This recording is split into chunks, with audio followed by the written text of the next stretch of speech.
Check out additional Unfound content by signing up at Patreon or joining on YouTube.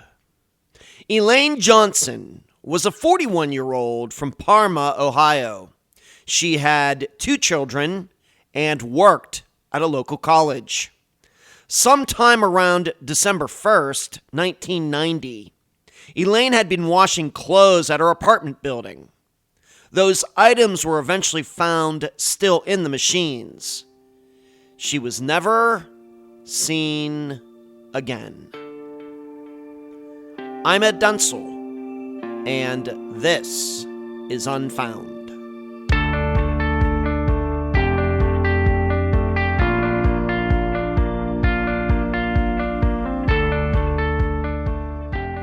Given the diversity of the disappearances that Unfound has featured over the past 8 years, I think we've proven that most disappearances do not have the dramatic elements that the non-true crime public perceives. Not every disappearance is like Mara Murray's or Dale Kerstetter's. Instead, this podcast has shown that people usually go missing during the most common of activities. Brian Schaefer, Kyle Fleischman, Regina Marie Boss, and many others went missing while out on the town. Audrey Herron, Brianna Maitland, Sue Swedell, and many others went missing while driving home from work. Chance Engelbert, Paris Hobson, Keith Fetter, and many others went missing while attending family functions. In fact, it's the commonness of these and many other circumstances that should remind us that nobody is immune from going missing. Well, with the disappearance of Elaine Johnson, we have another case involving the washing of clothes. Yes, we've had one like this before. Can you name it? And this just shows anytime, anywhere. And now a summary of the case. This is brought to you by my friend Megan Linez's website, charleyproject.org. Elaine Johnson had a drinking problem, which made her difficult to be around at times. Yet, Elaine managed to raise 2 kids. She kept several jobs, including the one she had at the time of her disappearance, an assistant at a local college. Elaine moved into a secure high-rise building where a longtime friend, a doctor, lived. And the two had some kind of platonic, maybe more relationship until he died in the complex, maybe a year before Elaine went missing. Yet, as I stated, when Elaine was drinking, nobody could stand to be around her.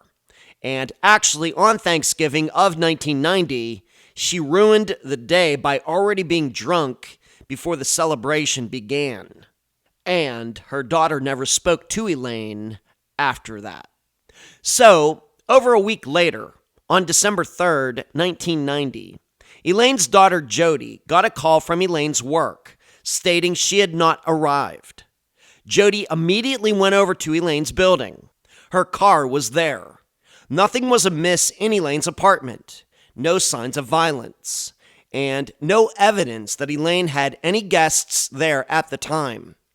However, Jody found Elaine's clothes in the community washing and drying machines, seemingly having been in there for at least a couple of days. The only things that were missing, and are still missing to this day, were Elaine's keys. She was never seen again. Later, the new guy in Elaine's life would say that he last saw her washing those clothes. Yet, nobody recalled seeing him there, and he offered no reason for why he left when he did. We've shown on Unfound that people can disappear virtually at any time, doing anything, even during the washing of clothes. Contemplate whether humans can really stay alert all the time to protect themselves, maybe even from themselves, as you also try to answer these 3 questions during the interview. Number 1, Is it a coincidence that Elaine's car wasn't working at the same time that she called in sick the week before she went missing? Number 2, why didn't the other tenants think it weird that someone's clothes were in the machines all weekend? And number 3, if the new guy is responsible for Elaine's disappearance, why would he volunteer that he was there that day when nobody saw him there? Elaine's family is still not sure what to think about her disappearance. The guest for this episode is Elaine's daughter, Jody Malcolm. Unfound news. An excellent update. It seems that Trevor Nichols was still alive as late as 2022 in San Diego. If you'll remember, he went missing from New York in 2017. There is a picture of him online taken by police 2 years ago. His mother is now re-energized in trying to find him. Next, the Tyler North trial finally happened this past month. His ex-wife and another man took guilty pleas before they had to face a jury. The ex-wife's boyfriend went to trial and was found guilty. They're all going to be in jail for a very long time. Finally, I'm starting to put together Unfound's own database using factors that no other database, including NAMUS, is using. It's going to take a while, but when it's done, everybody will be able to access it. I'm so happy to have on this episode of Unfound the daughter of Elaine Johnson, Jody Malcolm. Jody, welcome to Unfound. Thank you for having me. I appreciate it. You're very welcome. Jody, let's just start here. Let's just talk about your whole family in general. Of course, I just mentioned that you are Elaine's daughter. Does she have any other children? What can you say about the Johnson/Malcolm family, maybe growing up? What can you say? Well, I have one sibling. I have a brother. His name's Jeff, and he lives in Texas. And my family, I have 2 daughters. So Elaine has 2 granddaughters and 2 great-grandchildren. Oh, my. And that's pretty much it. The rest of the family is a little bit older and not with us anymore. So Okay. Your brother, older or younger? he's 2 years older. 2 years older. Okay. And his name is, just in case we need to mention him, his name is His name is Jeff Johnson. Jeff Johnson. Yes, Okay. correct. All right. Very good. How about does your mother have any siblings? Did she have any siblings, brothers and sisters? Do you know them well? What can you say about them? My mom had 2 brothers and 1 sister. Her sister passed away about 2 years after my mom went missing. Oh, And my mom's brother Richard passed away, and she has a brother named Raymond who is still alive, and he resides here in Brunswick. okay. All right. So unfortunately, she's lost some siblings since 1990. Maybe we can just touch upon that very quickly. Why weren't you living with your mother at the time of her disappearance? Where were you? Who was raising you at the time? Um, that's an interesting question. I didn't live with my mom at the time of her disappearance because I myself was already a mother. I became a mom 2 weeks before my senior year, so Okay. I was 18. I lived in Brunswick with my husband at the time and my daughter, Jessica, who is now Okay. 36. Okay, right. And we just talked about her before we got Yes, started here, and she's the one with the 2 granddaughters, great granddaughters or great granddaughters of Elaine. right. A grandson and a granddaughter. Grandson Actually, and I didn't mention that my brother does have 2 children. wow.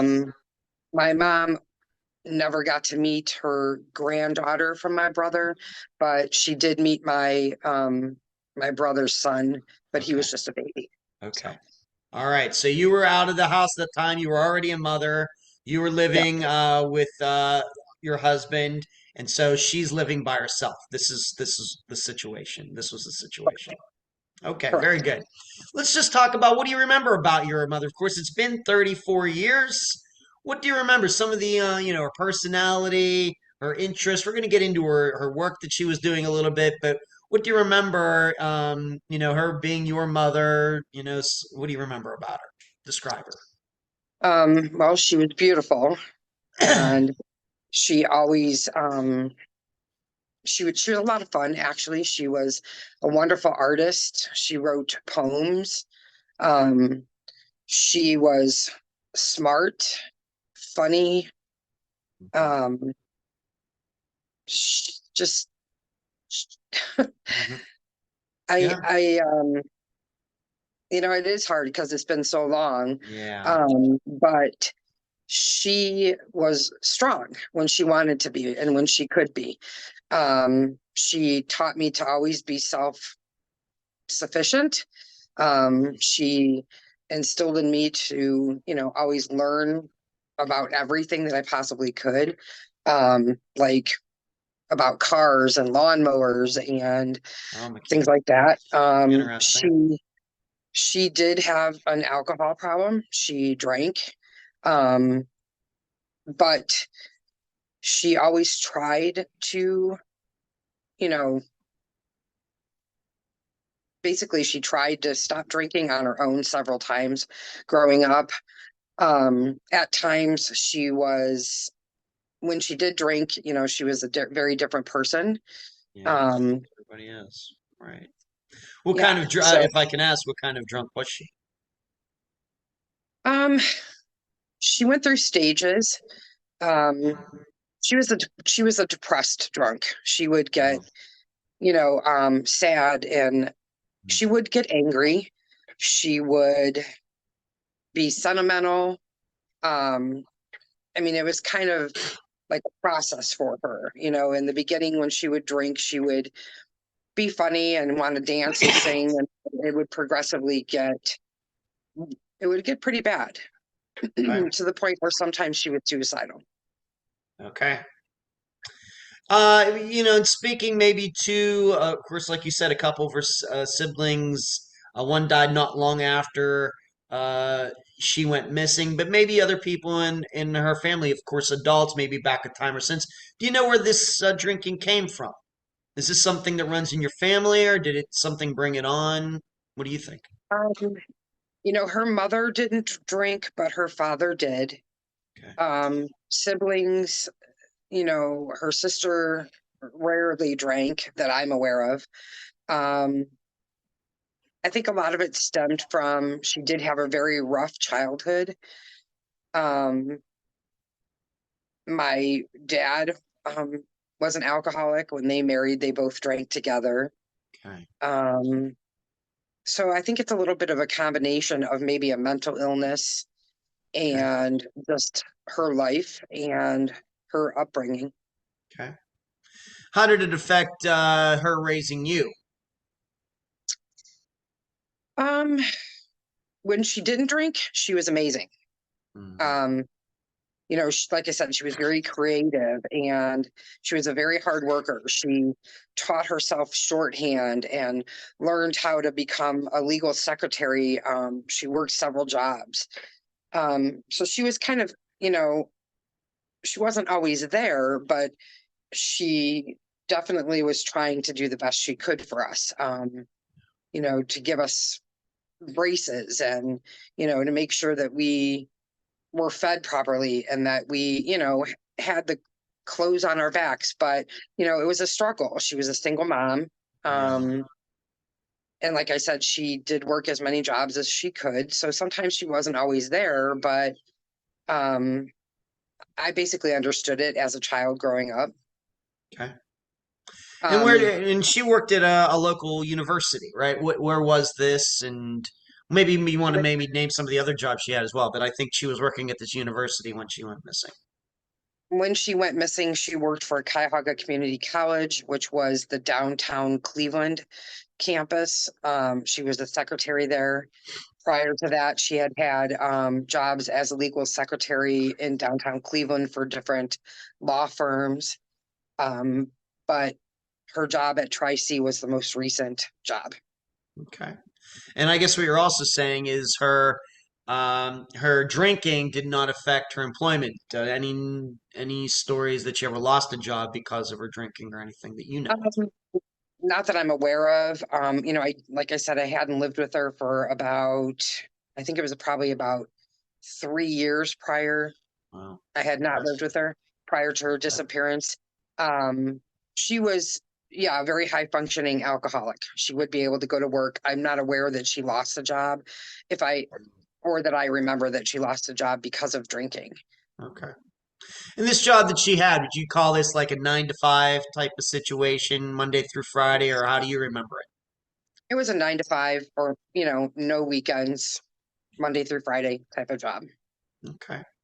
And what did she do? Once again, maybe some of her interests. Of course, like you said, you're out of the house, but she's living by herself. We're going to get into that living situation in the high rise here in a moment. But what were some of her interests? She said she was very autistic. In fact, I remember you said that you told me in a prior conversation she left behind like some poetry and things. That's something she liked to do in her spare time. Right. In her spare time, she would draw, paint. Wow. Um, she would go out. She liked to date. She liked to go out dancing. Um, you know, she would keep her apartment beautifully cleaned. On the weekends, I would visit her occasionally, bring my daughter with me. Um, yeah, just kind of a normal life. And Yeah. like I said, she did like to go out and party and drink here and there. Okay. Let's talk about her living situation. She was living by herself at the time of her disappearance. She was living by herself in an apartment out in Parma. The apartment complex is actually still Kimberly Park Apartments. She lived on the third floor. Um, Mhm. How long had she been living there? Was it like a good situation, nice place to live? How familiar were you with it? What would you say about that high rise? Because we're going to get into our clothes were there and everything. So I think we need to maybe understand this building and the situation there. sure, the apartment was a nice complex. It was, a gated complex where you had to Oh, say who you were visiting, what apartment you would have to visit, um, when you would arrive, and they would let you in, and then you needed to be buzzed into the two front doors. There was a very nice lobby area. Um, each apartment um, floor had a separate laundry room that also had separate storage units for the residents, and it did have two washers, two dryers. It was also a locked environment where you needed keys to enter it.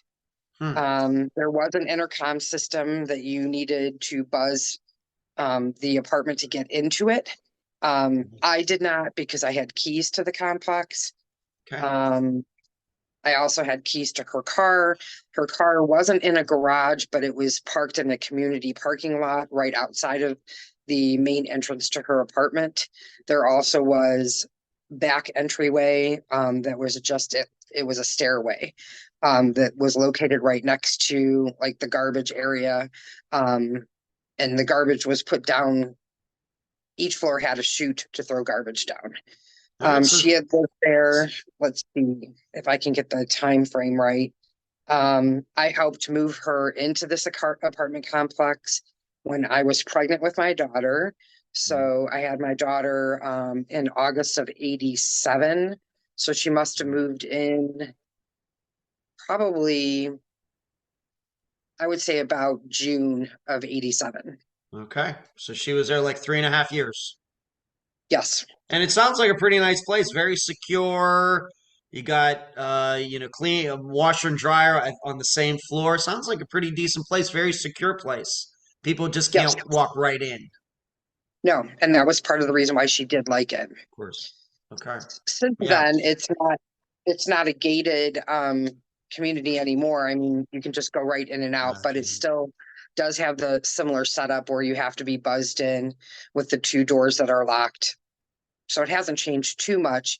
It doesn't gear towards the same at the time, the apartment complex was newer.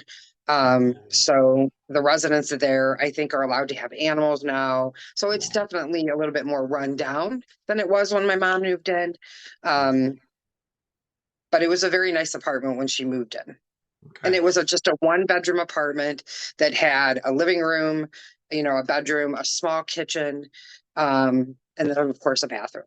So Okay. And you had told me while she was living there, she had made friends with a guy who lived upstairs who happened to be a doctor. And you told me that he had died at some point, of course, before she went missing, and it really affected her. Who was this person, if we want to name him? And it oh yeah, sounds so like to me you made it a point of telling me. So this was something, I guess, noteworthy in your mother's life when this person died. yes. So the doctor that lived on I'm pretty sure he lived it could have been the other way around. I think he lived on the fourth floor, or maybe he lived on the third floor. I'm pretty sure he lived on the fourth floor and she lived on the third floor. Okay. Um, in very close proximity to the stairwell. He his name was Dr. Robert Weekley, and he had met my mom years ago. He met my mom because he was an eye doctor, and at one point in my mom's life, she had been beaten up, and at that time,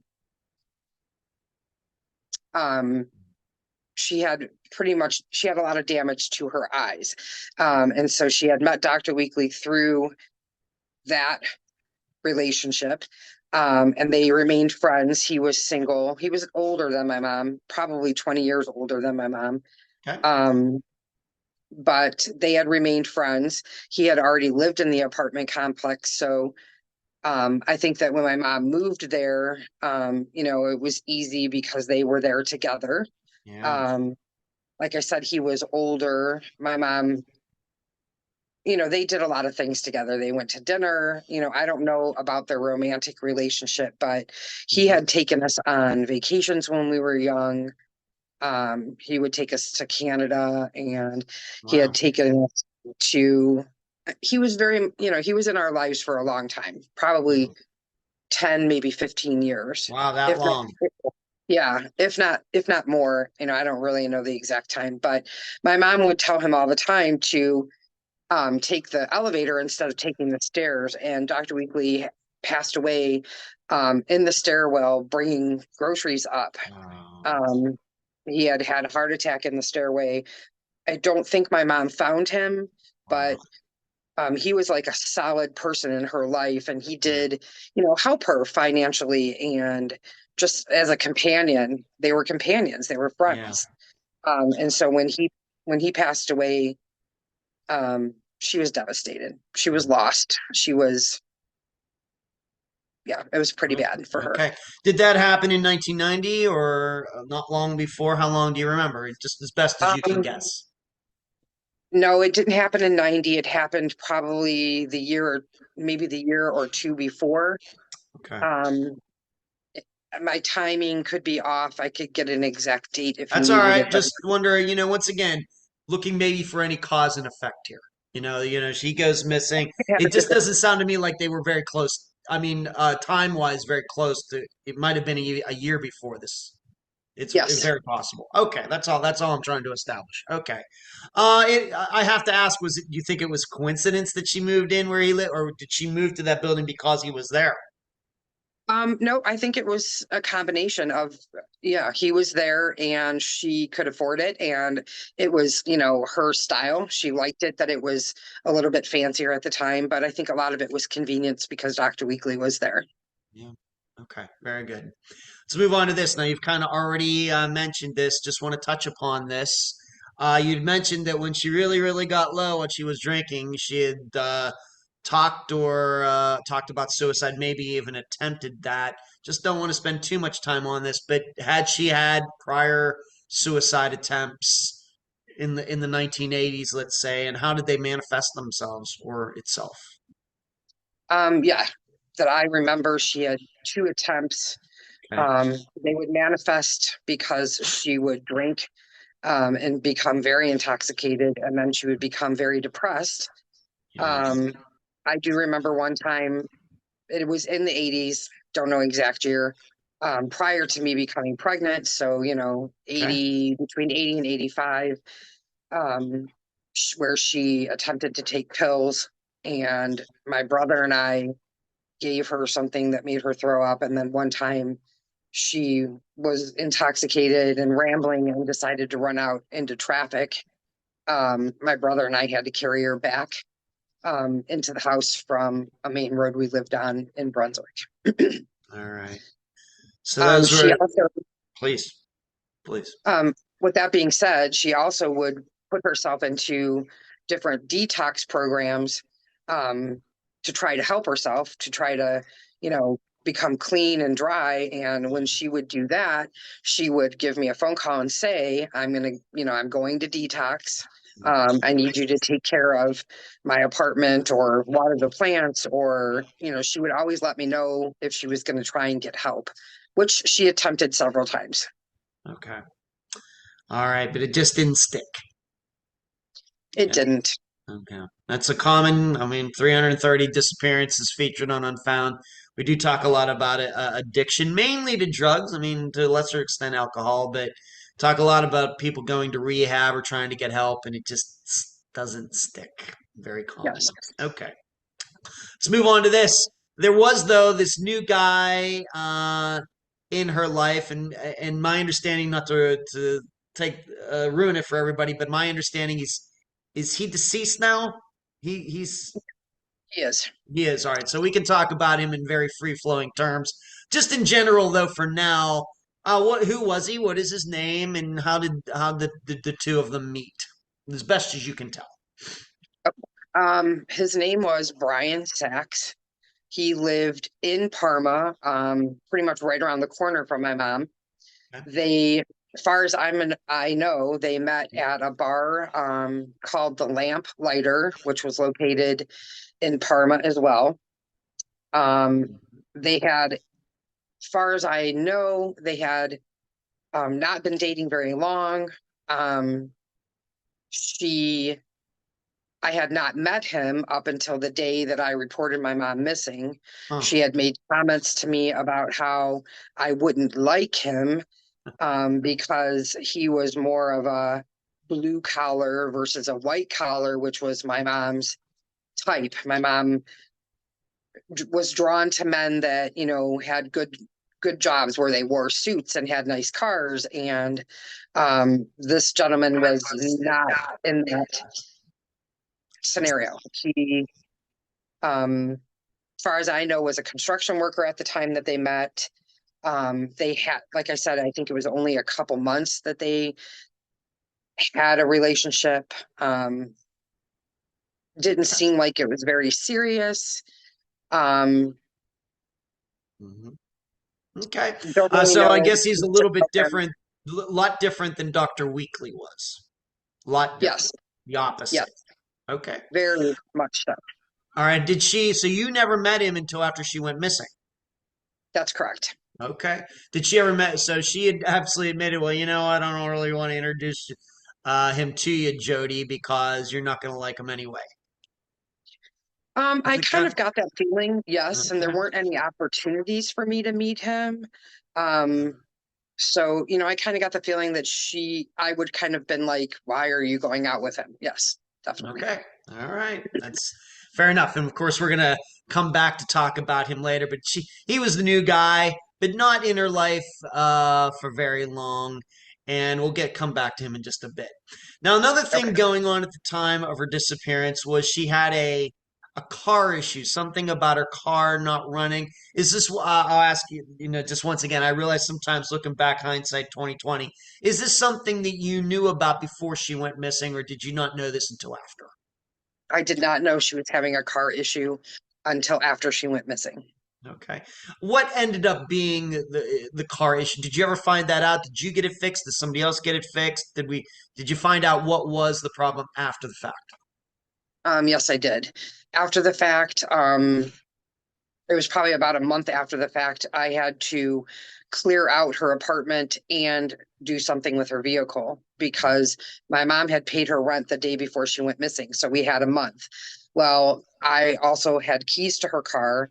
So one of the things I did shortly after she went missing, so probably like within the first 3 days, was I got in the car to see if there was any indication of where she went. I tried to Sure. start the car would not start. It wasn't just a dead battery. Come to find out after the fact that there was a chip in the car that needed to be replaced.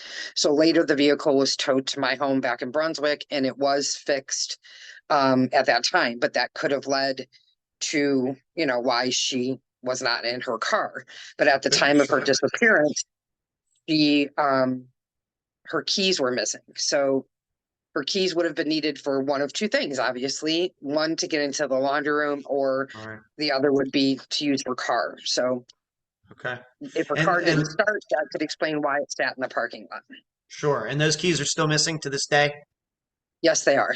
Okay. Have you ever been able to determine how long the car had not been running correctly? Was it a week before she went missing, a day before she went missing? Have you ever, anybody ever been able to give you any indication of that? No, No. I would assume the only indication I have is she did not go to work the last week prior to her disappearance. Okay. Um, but at that time, her employer said to me she was not feeling good. So had she stayed home, something might have happened as a combination a week prior to her disappearance. It could have been the car didn't start and she was sick, or maybe the car didn't start because she sat for a couple, she didn't go to work for a couple days. Right. Then she went out to start the car and it didn't start. Okay. I guess what we're saying is that there's no other indicator anywhere that she tried to get it fixed either. No bill or nobody calling, leaving a message or anything like that. Hey, you were supposed to No, bring your car, and nothing like that. So it's no, just nothing her like that. car sitting out in the parking lot, like you've already explained it in this complex. Correct. Okay, what kind of car was it? It was a 1985 Chrysler Laser, Okay, and all it was right.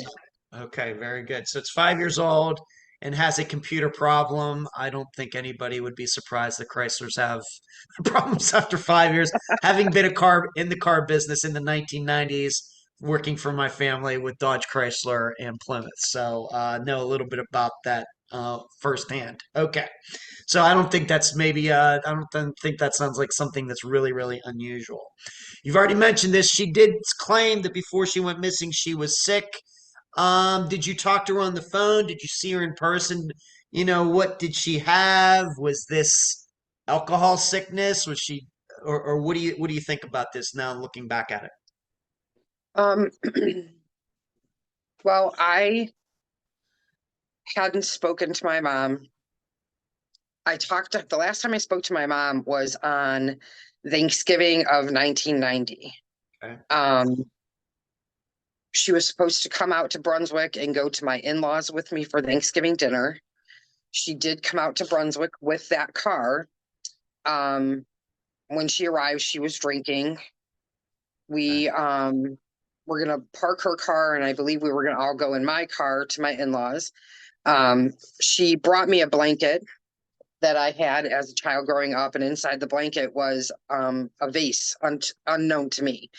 And she gave me the blanket, and I was so excited to see it. I pulled it off the Uh, counter, and when I did that, the vase fell on the floor. uh, And the reason why I'm telling you this is because it kind of shows you the state of mind she was in. okay. Um, when it fell on the floor, she proceeded to get very angry with me because she had been drinking, honestly, and I didn't know it was in there, and it broke. And that escalated into a fight where, I said I didn't feel comfortable with her going to my in-laws with me because she was intoxicated. So she proceeded to leave and went back to her house. I went to my in-laws. So that was on Thanksgiving. I went to my in-laws, had Thanksgiving dinner.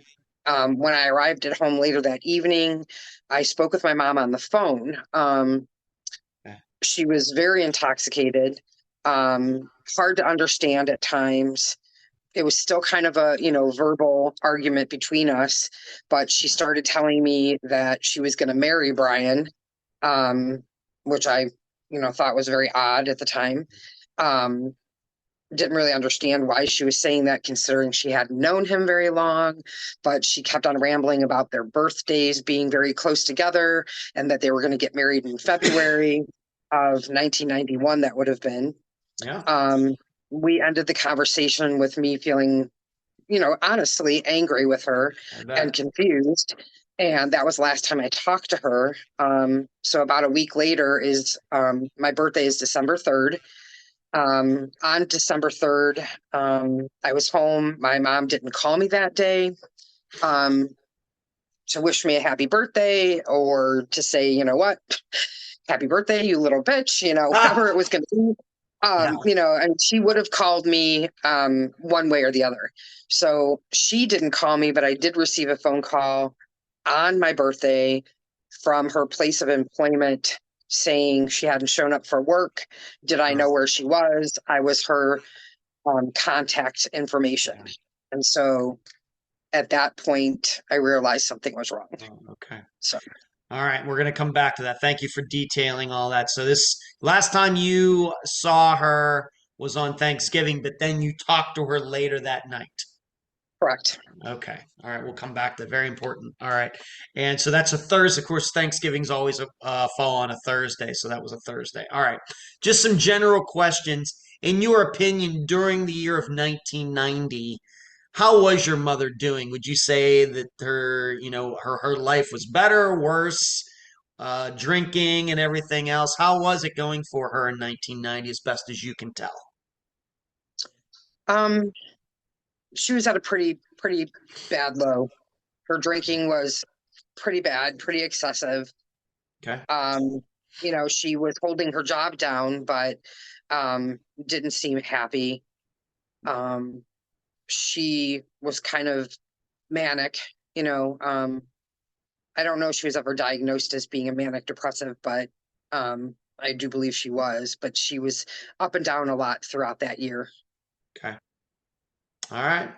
And other people concerned about her, maybe her other siblings who still were alive at the time, maybe anybody else in your family or friends, they ever call you, or maybe of course, your brother.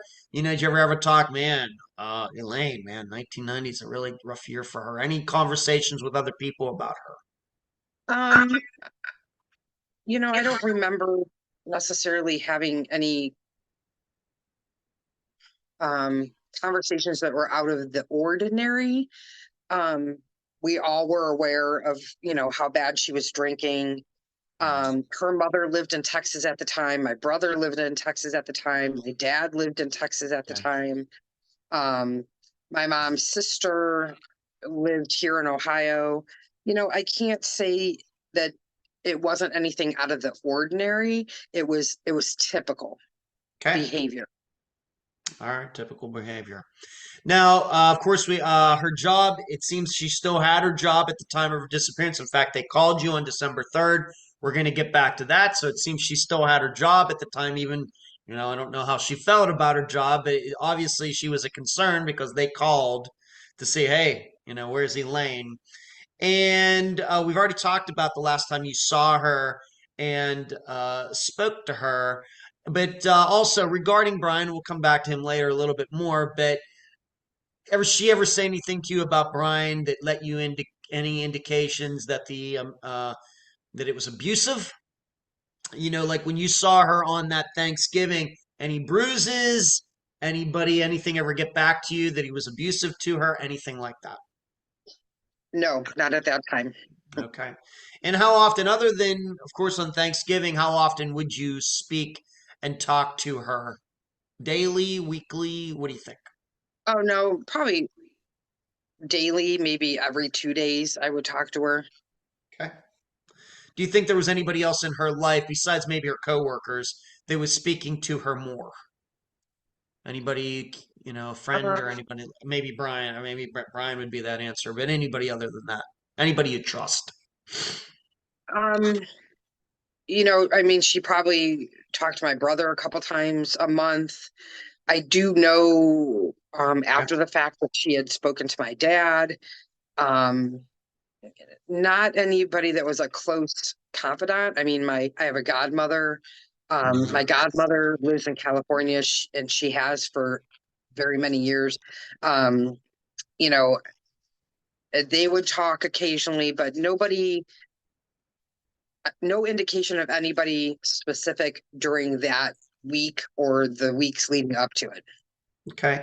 Of course, we've talked about Brian. Did she have any female friends that she hung out with? If she did go out to the bar or something, were there any women, co-workers, maybe friends from high school or something that she ever got together, with during the year of 1990 that you know of? Not really. No. Okay.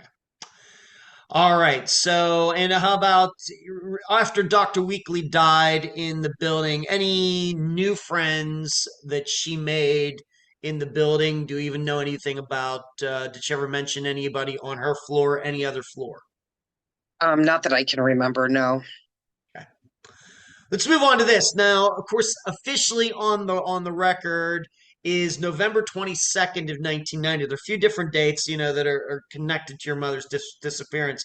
But what is the significance of November 22nd? Was that Thanksgiving that year, or where do you think that date comes from? Any idea? I think the November 22nd date comes from the last time she was seen. Okay. I don't think the 22nd was So Thanksgiving. November 22nd, actually, we just checked that, editing a little piece out of here, actually was Thanksgiving of 1990, November 22nd. So that's where that date comes from when you last saw and you personally last saw and spoke to her. Correct. Okay. But my understanding is there is another date that then becomes significant, and I think you said it was November 30th. What is the significance of that date? Why is that also mixed in with your mother's disappearance? That November 30th was the last time that she was seen, and that would be on elevator footage. Huh. There was cameras in the elevator, and she was seen in her elevator. I don't know, going up or down, but she did have on a coat and shoes and a purse. I believe that was the last time that she was actually seen. And then it would have been December 3rd was the last time, was when I found out she had not been seen or heard from. Okay, that's when the school called you. Correct. Okay. So the question is, once again, I remember this over 30 years ago, 34 years ago, 33 and a half years ago. Between November 22nd and November 30th, of course, that's 8 days. Of course, you didn't talk to her, had a little bit of a falling out. I guess we can understand that. Have Right. you ever tracked down anybody who spoke and saw her during that time? I was not able to. I did not Wow. find Wow. anybody that spoke to her. Okay. But your understanding is that, please, please. I had knocked on doors of neighbors, either didn't get an answer or nobody saw her. Nobody that I'm aware of. Okay. And I guess we also have to think of it this way, being that it's a school, maybe they have off vacation during Thanksgiving week. So we got the 22nd, we got the 23rd, 24th, 25th. So the earliest she would have been going back to work is maybe the 26th, which would have been Correct. that.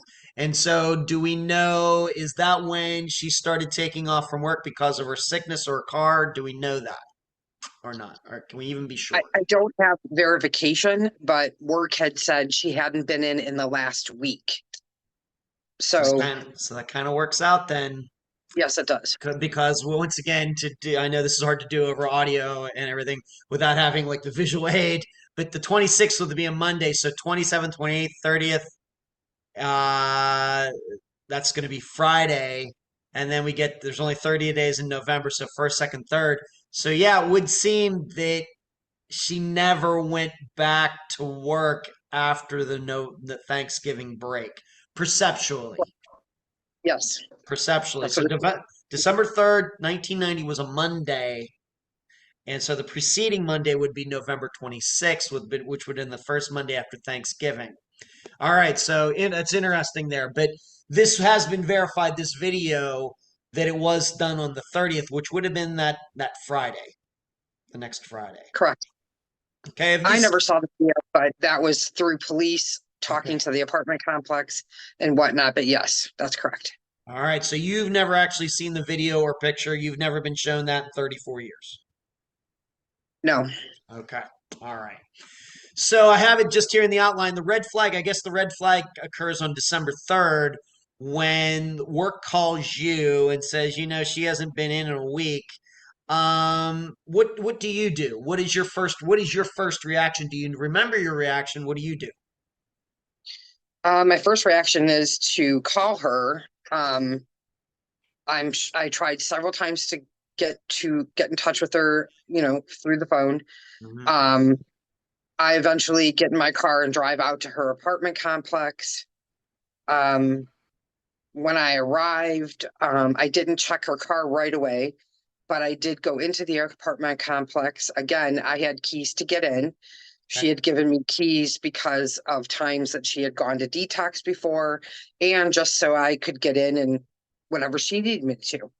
I went to her apartment. I didn't try the door at first. I just automatically unlocked the door. Okay. I went in to find lights on during the day. I was there during the day. Um, Glasses on the counter, a dish towel just kind of laid on the counter. My first impression was she went out somewhere and was coming right back. Um, so I then went down the hall next to the elevator and went into the laundry room. Um, Looked in the washer. I can't remember if there was things on the washer and dryer that were hers, but I remember looking in the washer and dryer. In the washer were clothes that looked wrinkled that had been sitting there. In the dryer were some of her garments that were also kind of wrinkly. I proceeded to fold the items, take them back down to her apartment. Huh. Um, I wrote her a note and said, your work called me. I don't know where you're at. Please call me. Um, and then I left and I went home and I received a birthday call from my best friend. And I remember her and I talking about the fact that I hadn't talked to my mom. Mhm. Um, she had lived in another state, but she knew my mom very well because she was somebody that loved my mom dearly. And so we talked, and then I do remember contacting probably my mom's sister at the time and just saying, did anybody talk to mom? Nobody did. At that point, I started to get worried Of course. because I had really never gone that far, that length of time without talking to her. And I'm pretty sure that was the day. No, I know that was the day that I called Parma Police Department and said I wanted to fill out a missing person report. Okay.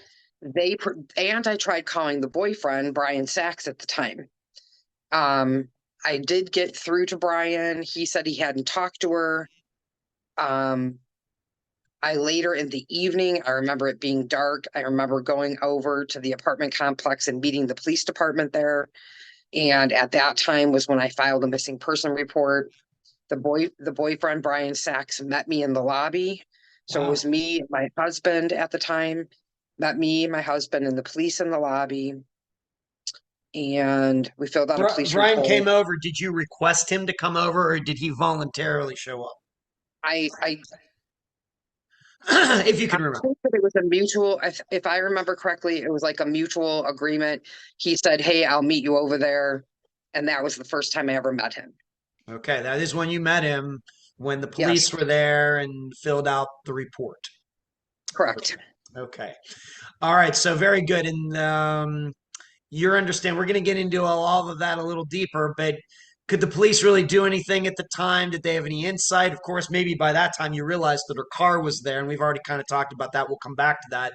But did the police give you any insight at all at that point?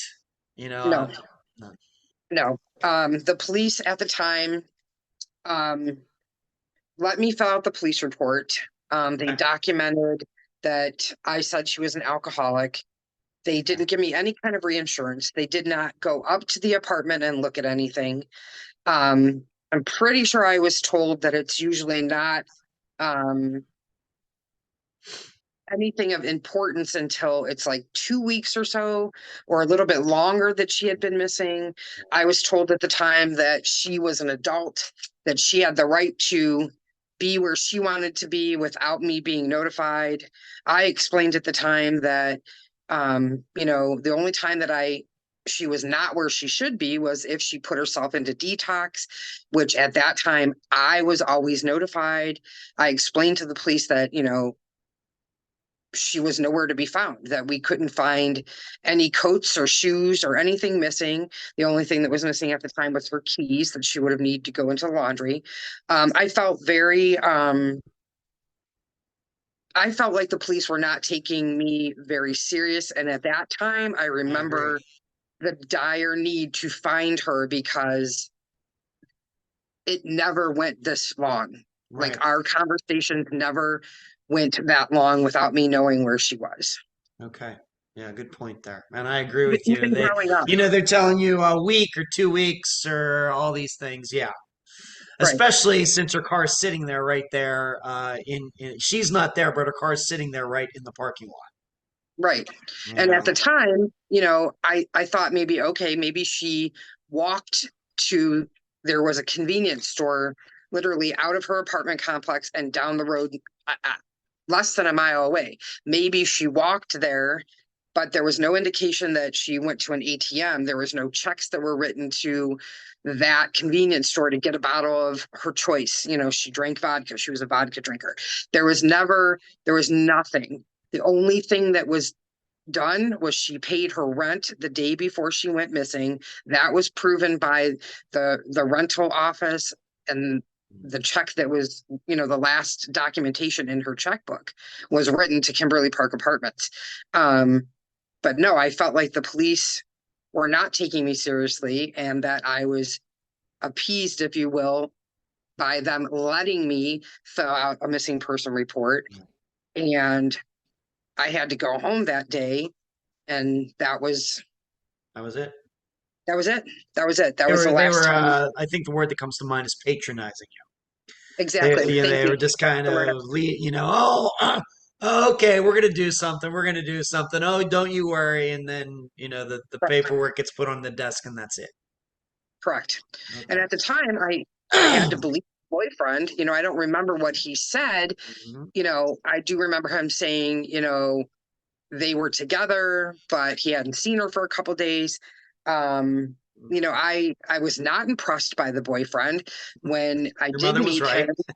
Yep, she was very much right. He was very frumpy, if you will, looking for somebody that my mom, not to stereotype people, but he had, at the time, my mom dated men that had nice clean cuts, and he had long hair, and he was wearing sweatpants with shorts over them and tennis shoes, and he just looked like he kind of rolled out of bed, and that was not at all my mom's type.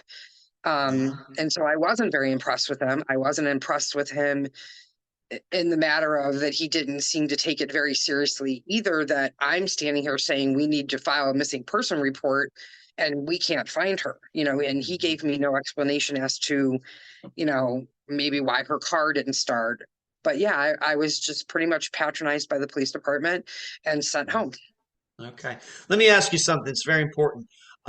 She filled out the check the day before she went missing. What date are we talking? Are we talking about November 21st?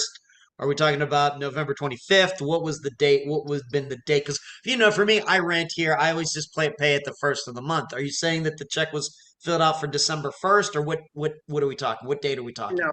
I'm pretty sure the check was dated for the 29th. The 29th. November 29th. Okay. So what we're saying is a full week after you saw her, you talked to her, she was around. And in fact, she paid her rent, meaning she was thinking about it sticking around for another month. Right. All right, we have to remember that November 29th of 1990 would have been a Thursday. All right, so very interesting. Okay. How about the neighbors? Any helpful? Did you go knocking door to door while you were over there? Anybody hear anything? Anybody see anything? I am within the first week, I made posters of my mom, and knocked on all the neighbors' doors. A lot of the neighbors didn't answer. I was a stay-at-home mom at the time, so I was there during the day. I Okay. don't remember being there at night necessarily, probably because I had to be home with my daughter. Yeah. Um, I don't remember getting any significant information from any neighbors. Um, it was a very quiet complex. It really was. I mean, I always remember going there and feeling like I had to be very quiet in the hallway because you could hear a pin drop. And Wow. being that I had a two-year old to 3-year old, I remember, being like, we have to be quiet. I don't remember getting any help from any neighbors. I took her phone book and made phone calls um, to anybody I could find in her address book at the time. That's how I found Brian's phone number. Mhm. Um, Nobody gave me any significant information of like the last time they talked to her. I kind of got the impression that nobody had talked to her right before she went missing. Okay. All right. What did you talk to, being that she paid her rent, did you talk to apartment management? Was there like an office on site? For example, here where I live in this building, there is an office on site. Office on site there. Did you go down and talk to those people? Any insight Yes. whatsoever? Um, I don't remember the time frame, but yes, I talked to the people on site probably several times because again, she is missing. Her rent was paid. Hmm. She had a lease, but I at the time didn't have the money to pay her rent as well as my own mortgage and my own bills.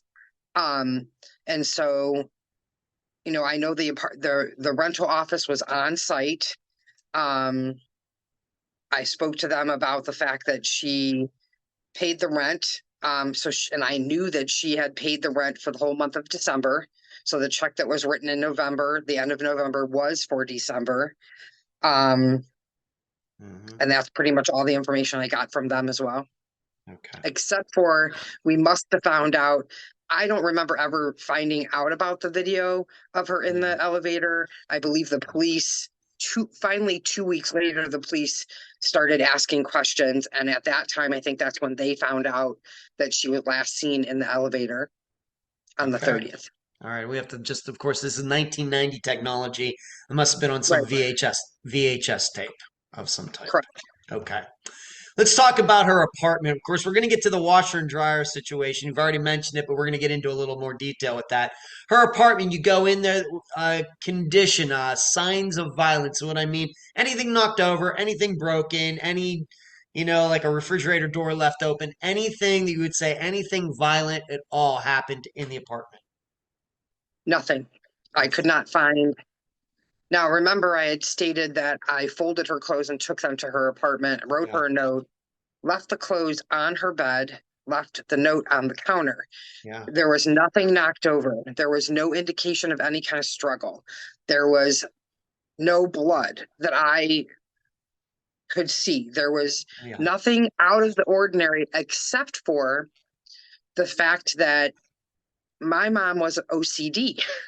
And when she would leave, she would not leave a light on if it was during the day. She would have hung up the dish towel that was laying on the counter.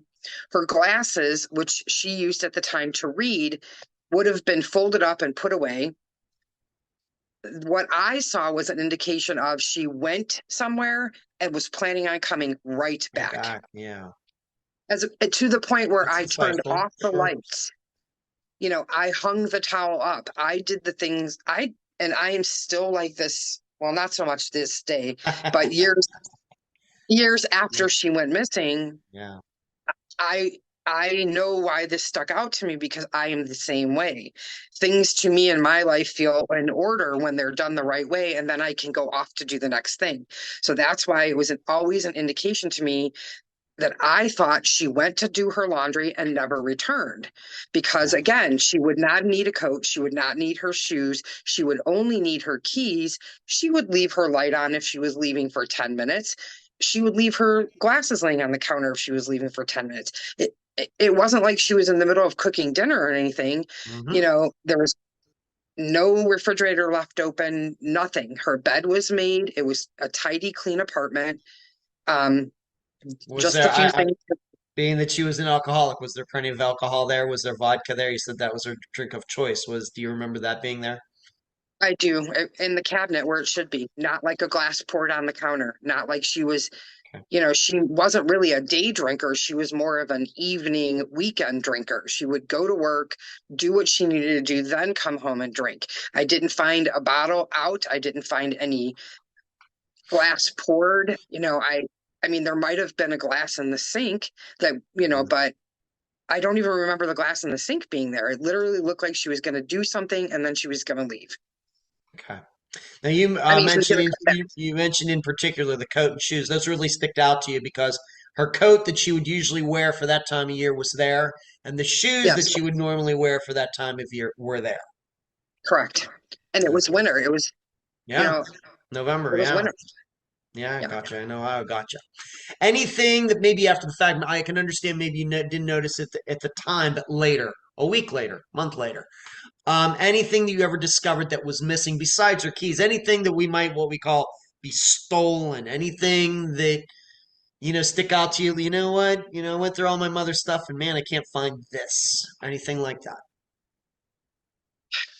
Um, Anything? no, Okay. not that I'm aware of. All right. We Any did, any signs that anybody else was living with her at the time? Of course, we might think about Brian. We might think about somebody else.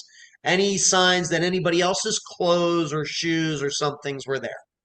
no sign of No. anybody else living there. Well, okay. No toothbrush, no clothes, no, nothing, just her belongings. Okay. Let's go back to this washer and dryer. So what we're saying is it seems that she went missing while she was washing her clothes. And maybe describe this I guess washer and dryer room. My understanding, each floor has its own room. So a lot of apartment complexes like that, they just have your own washer and dryer room, maybe down on the first floor or in the basement. But on this particular one, each floor had its own room. Is that correct? That is correct. All right. There were four floors in this apartment building. Okay. And each level had their own laundry room that included storage units for each apartment. So I'm pretty sure my mom was, I think maybe she was 419. I don't know, but whatever number the apartment coincide, the storage unit coincide with that number. So you unlock the door to go into the laundry room. This laundry room had, a solid door with a window in it. You would go unlock the door, go in. Towards the left of the room was 2 washers, 2 dryers. Right in front of you was a garbage chute. To the right of you was more storage units. Okay. So I unlocked the door, went in there, and like I said, I found clothes in the washer, clothes in the dryer. Okay. I'm pretty sure I even had to go back and get changed to dry the clothes that were in the washer, but the clothes that were there had been wrinkled. So she had jeans in one, I don't remember if it was the washer or the dryer, and intimates in the other. Okay. And so was she using all 4 machines at the one time, or was she just using one washer and one dryer? one washer, one dryer. One washer, one dryer. And all right, so there's 2 washers, 2 dryers. She's using one of each. So somebody else could have gone then there theoretically and used the other washer and dryer. Correct. Okay. All right. And I guess what it also seems is that people, I guess, were kind of washing and drying around her stuff. If multiple people were going in there during this time, this little interim period here, people were finding a way to just leave her stuff there and do their own stuff. Correct. Wow. Okay. All right. So nobody removed their clothes from the washer. Nobody removed their clothes from the dryer, which is interesting to me. And maybe just roughly so 2 washers, 2 dryers, servicing how many apartments per floor? Just a guess. There had 20, to be 20 apartments. 20. All right. So I would say 20 20 apartments on for each 2. Okay. All right, so she's washing, she's drying, and something seemingly goes on. And of course, we know washing and drying clothes, you can usually go through it in about 2 hours. Put the first load in, it takes about an hour. It's done, goes into the dryer. You put the next load in, it takes about an hour. maybe a little, maybe 3 hours total, and you can be so done. So in those 3 hours, it seems that's when she went missing. But we don't know what day it was, do we? We have no idea No, what day she was washing and drying these clothes. no. I will say that they were very wrinkled though, you know. Okay. I mean, the jeans, from what I remember, I think I had to go get change and I had to re-dry um her clothes, and then I folded them and took them back down. It did strike me as them being there for at least a day or two Wow. to be as wrinkled as they were. All right. And you got there on December 3rd. Yes. All right. So you're saying maybe, of course, that's a Monday. I guess it would make sense that if she was washing and drying clothes on a Saturday, that makes a lot of sense. Right. Or even on a Friday night. Makes a lot of Correct. sense. Makes a lot of sense. Yes. Okay. All right. And I guess eventually you had to move all of her stuff out of there because you could not continue to pay her rent, right? You had to move all of that stuff out. Yes, I did. I What'd you rented do a with it? storage unit. What did I do with it? Yeah. Well, at that Store- time, it had been a month. The police had given me advice to, you know, I'm not going to, I mean, I think it's irrelevant. The police can't get in trouble. But they basically told me to take anything that was of any importance out in the middle of the night. So I did. I had friends that did it with me.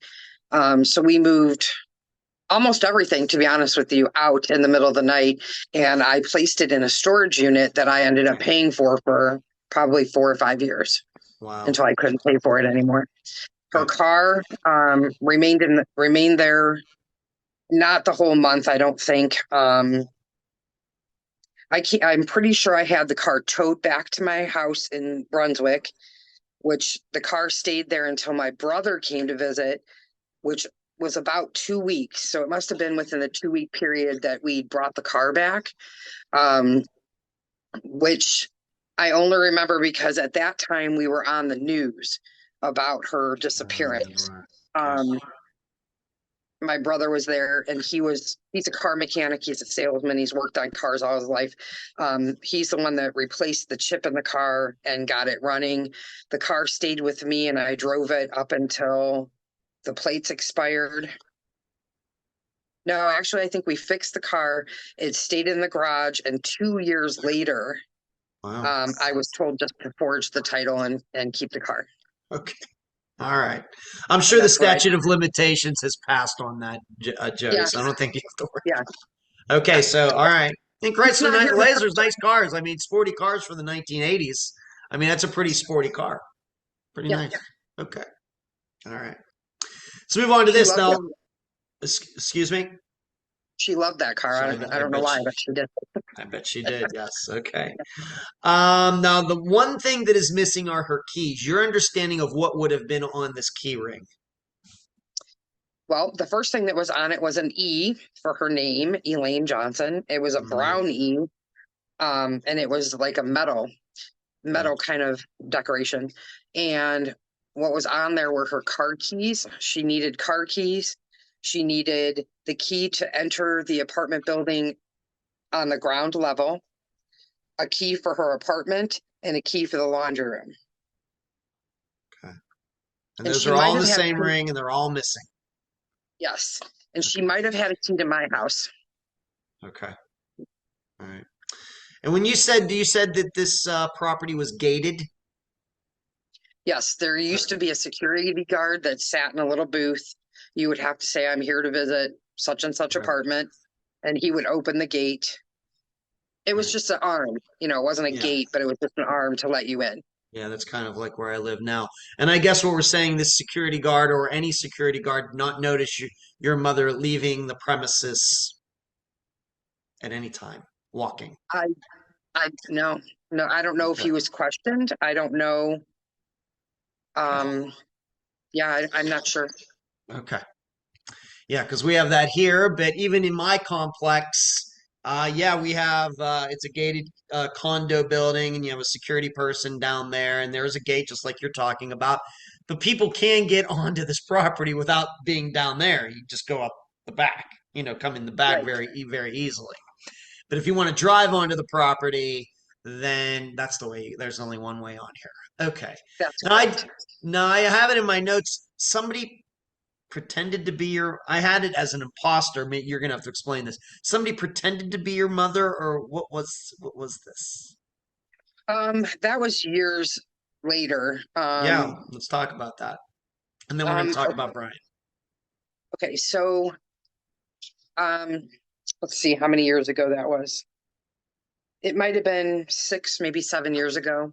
Oh, I was at work here in Brunswick. I've worked in Brunswick pretty much all my life. And I received a phone call from the Parma Police Department saying that someone that resembled my mom, or that was my mom, was at Kimberly Park Apartments asking questions. Wow. Well, as you can imagine, I was quite shocked. I can't imagine. So, Yes. I left work immediately, called my daughter, and we went out to Kimberly Park Apartments. And I found out, I went to the rental office. Everybody at the rental office was aware. Many people that live in that complex, because of the work I have done over the last 30 years, 34 years, have become aware of Elaine Johnson, who lived in those apartments, and that she was a missing person. Mm-hmm. And so I don't know the exact story, but how the story goes is that there was somebody that was showing my mom's picture that resembled my mom and was asking questions about her and her disappearance. The apartment complex called the police department because this person went into the rental office and they tried to detain this person, and then they proceeded to call the police because, one, nobody in the 34 years that she's been missing has ever asked about her, looked like her, showed up. I've gone to the apartment complex. I've done some television interviews from the apartment complex parking lot. I've never walked into the office and said anything. So it was quite alarming to several people. Yeah, I can understand that. Yeah. So basically what happened was I went out to the rental office and I talked to the people. They said, for all they knew, it could have been her, a lady that had blonde hair, was wearing nice clothes, was showing a picture of my mom, which could have been printed from the Facebook site that I have dedicated to my mother. Mm-hmm. Or it was maybe a picture of her driver's license. I don't remember exactly, but they couldn't tell me anything. The lady was gone. Nobody could find anything. I did talk to a couple people that they said they saw the lady standing between cars. She was right in front of the building that my mom lived in, which is all public knowledge because it's all on the Facebook page. Sure. And so what I found out was, basically, I wrote on Facebook, and I'm pretty sure if you go back and look through there, I wrote this note saying, who is this person and where did they come from? And you need to contact me immediately because people think it's you. People think it's her. People think it's Elaine Johnson. Yeah. And I was livid and I was shocked and I can't even tell you how many things I felt about this. Yeah. If it was her, why would she be there? Was she trying to find out if I ever looked for her? There were so many different scenarios that could have been happening. But the gist of the story was the woman eventually contacted me and said that she had dated an ex-boyfriend of my mother's. Okay. The boyfriend that she dated, his name was Michael Kelsey. Michael Kelsey dated my mom probably let's just say between 3 and 6 years prior to her missing. That's how long ago. Right. He talked to this woman about her as a missing person And this woman decided she wanted to go find out what she could find out. So she showed up at the Kimberly Park Apartments and was asking and showing her picture. Why she did this, she explained to me that she just wanted to know. And, you know, I, as her daughter, was pissed. I bet, yeah. Plain and Right. simple. Of course. Plain and simple. I have no other words. I understand why she did it, I guess, but I don't understand why she wouldn't contact me, or I don't know why she didn't have the brains to think how much this would upset me, the people that, you know, but nothing ever came of it. And quite frankly, after that happened, I stopped promoting my mom's case as much, and I felt like taken advantage of. I felt, you know, nothing but anger towards this person because she kind of got my hopes up for the first time in 25 years. She almost gave me a glimpse of maybe being able to resolve this case. So was she out there? Of course, this happens.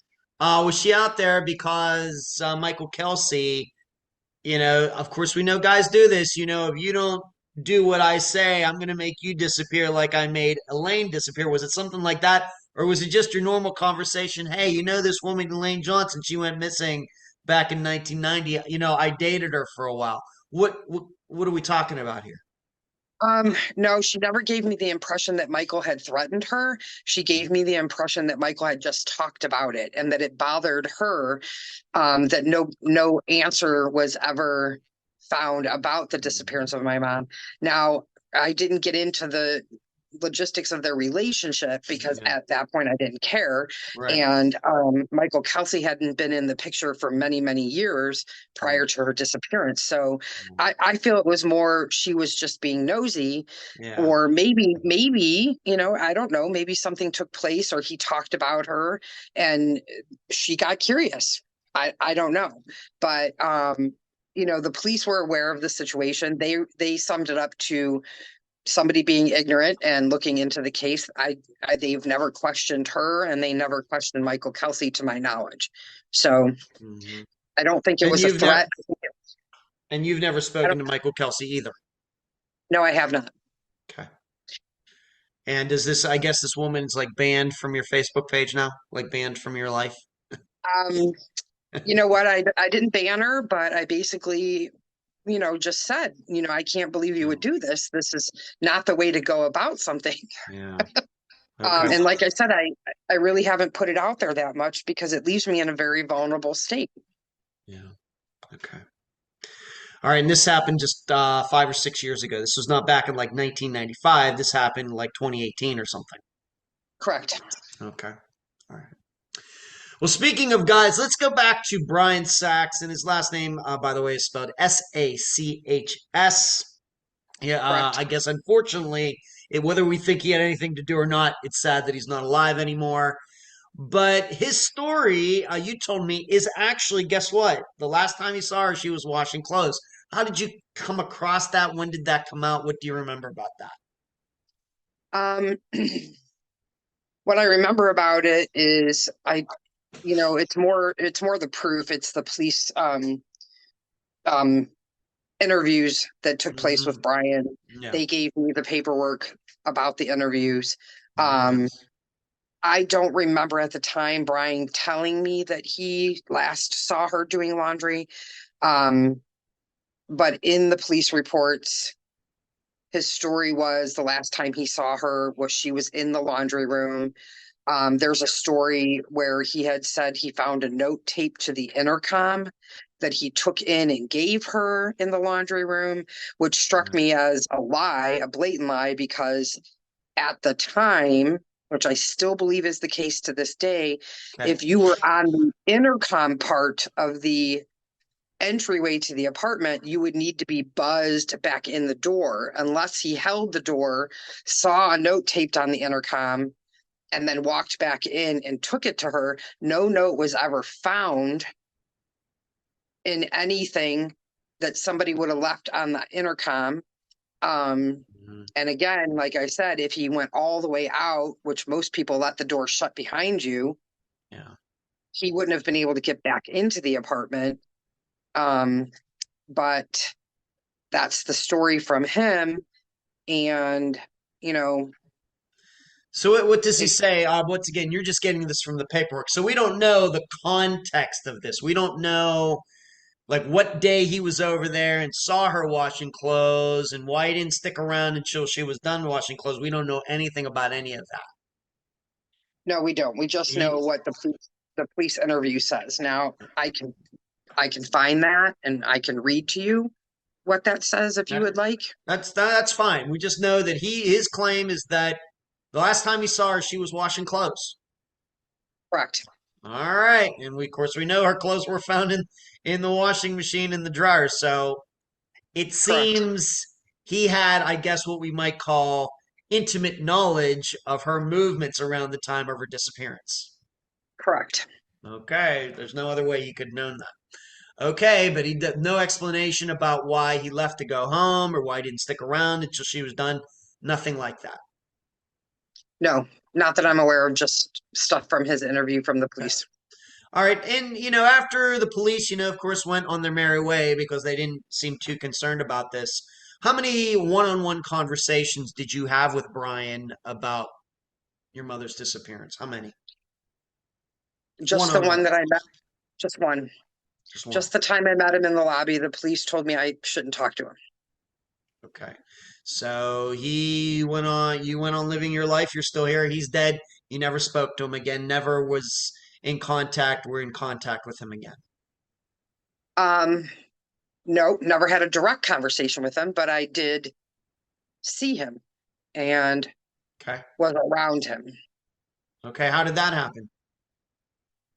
Um, I Brian lived in the same house from the day that my mom and him went dated Yeah. until um probably 10 years ago. Okay. And so I would frequent the area just to kind of keep my eyes on where he lived. I had driven past there several times and noted that the basement windows to the house were boarded up. Um, the house looked ran down, just, trying to get a glimpse of him here and there. Um, one time I drove past the house and saw that it said there was an estate sale. And Mm, so I called my best friend and she met me and her went out to the house for this estate sale and Brian was there. wow. Um, his sister was there. His mom had passed away and they were having an estate sale of the house, not the house, the items in the I house. didn't sure.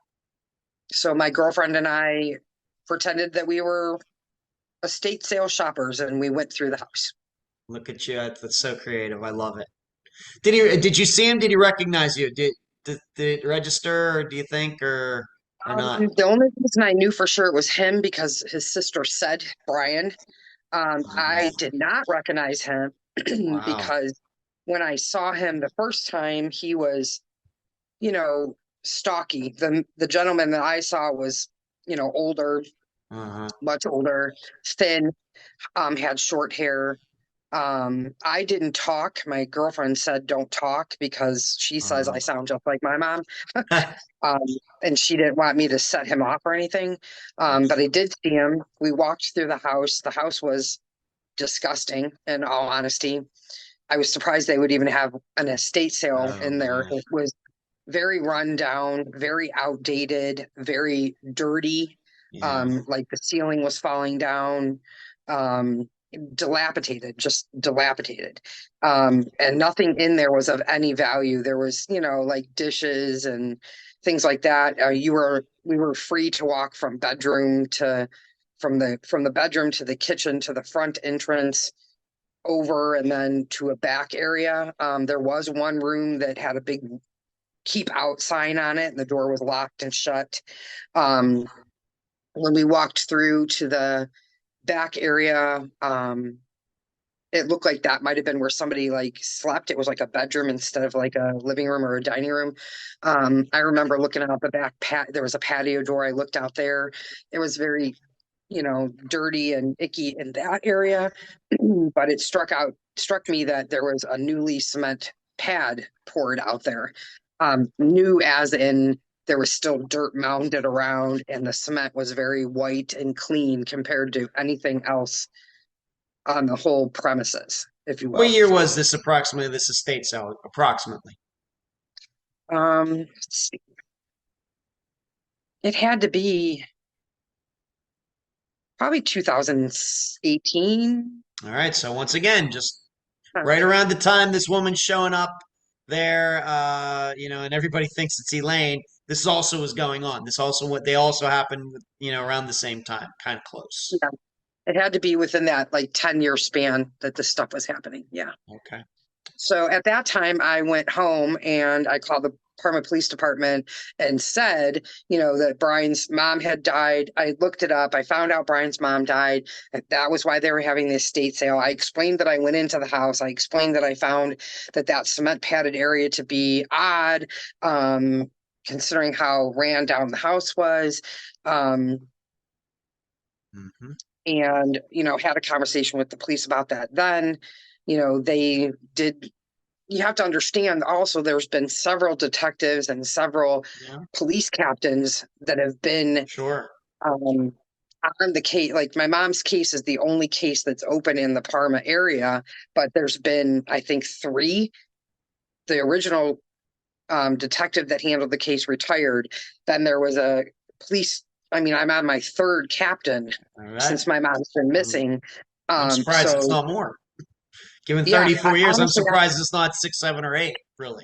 That's true. It might be. It could be. Yeah, it's a lot common. Yeah. So I've had to explain the case. I did have a man that was saying that he was a private investigator contact me. That was just a couple years ago.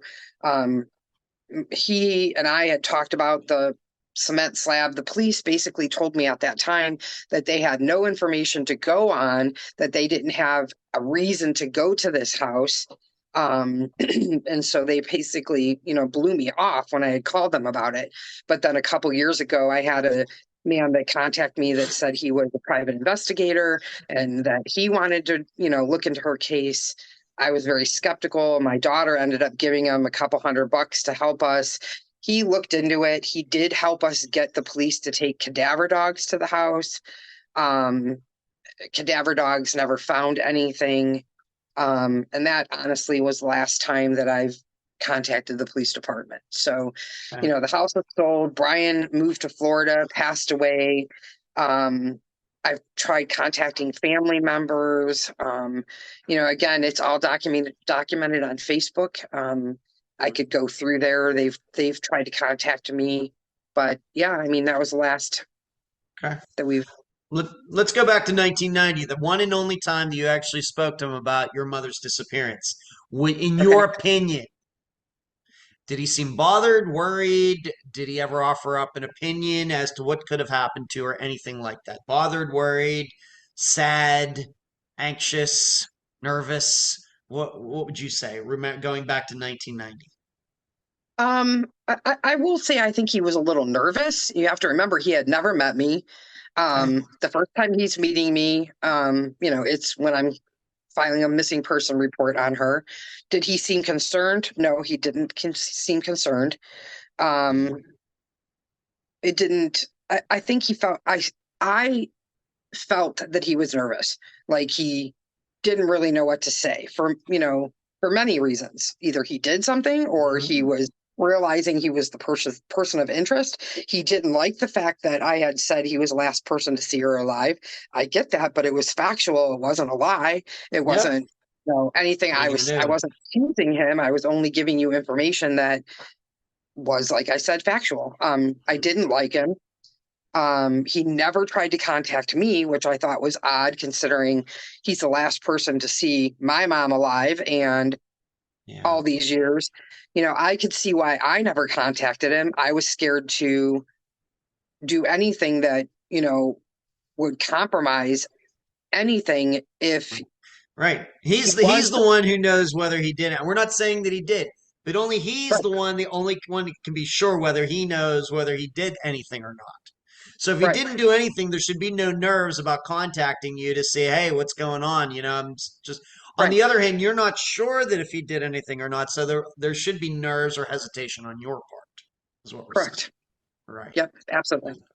Now, he did say, I have it in my notes, he claims he actually contacted the police.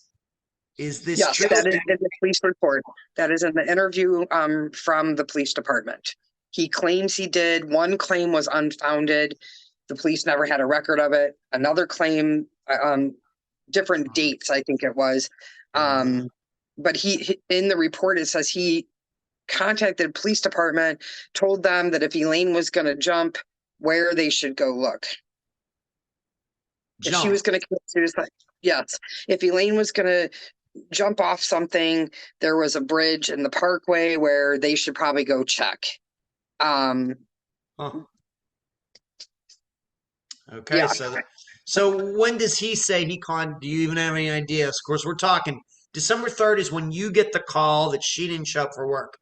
What date is he talking about, if it even happened, that he contacted police? Do we know?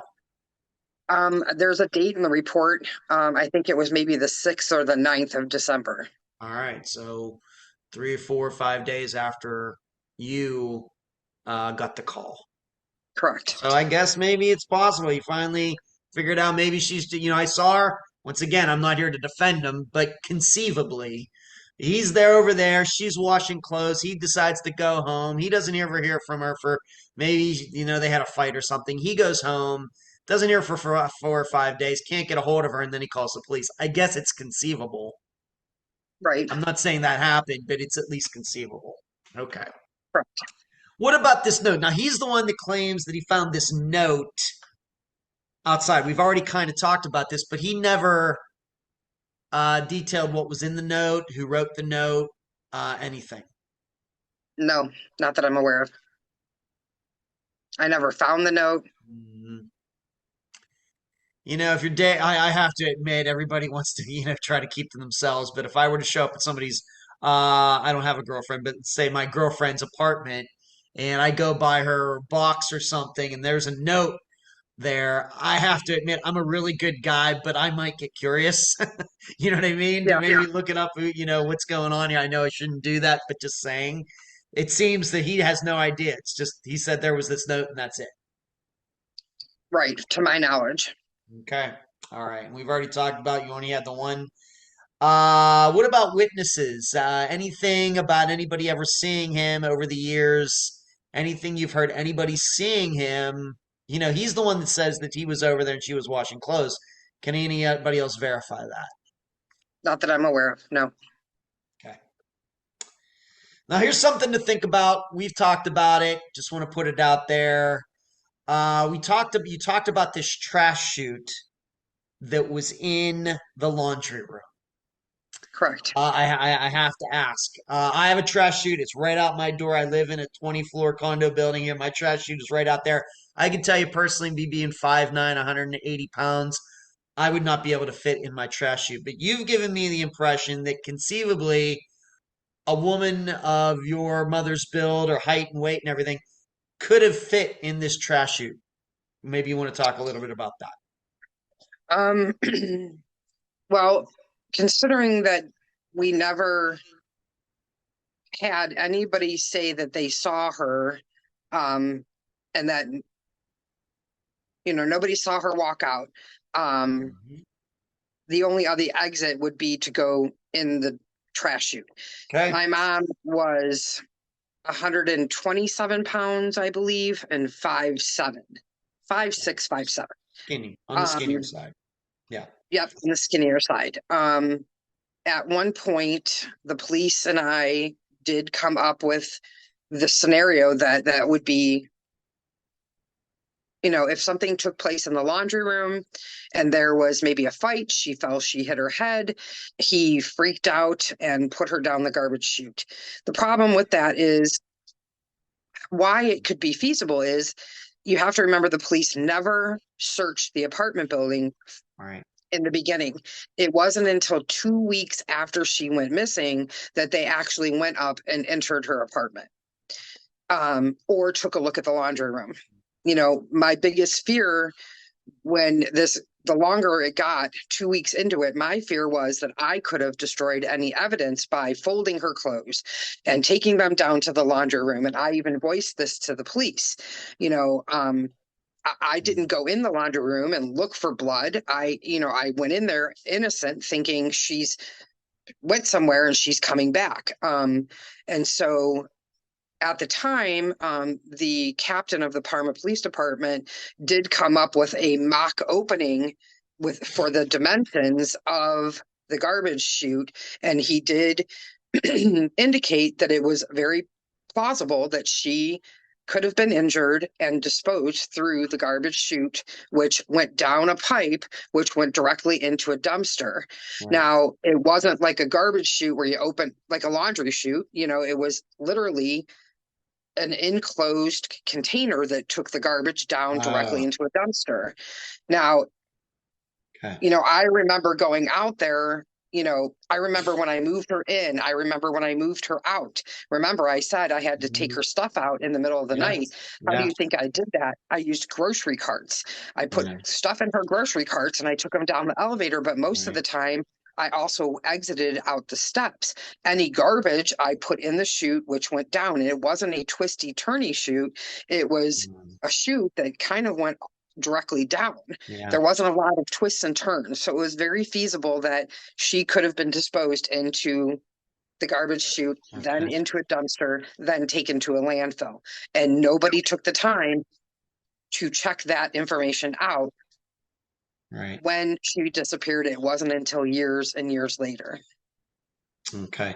Was this, I have to ask, this idea, a theory, did this come to you in 1990, or was this something that you didn't consider till later, or what, what do you remember? No, I mean, I feel like I have always thought, and I've kind of maintained that I believe something happened in the laundry room. I did say back then she could have been put in the garbage chute.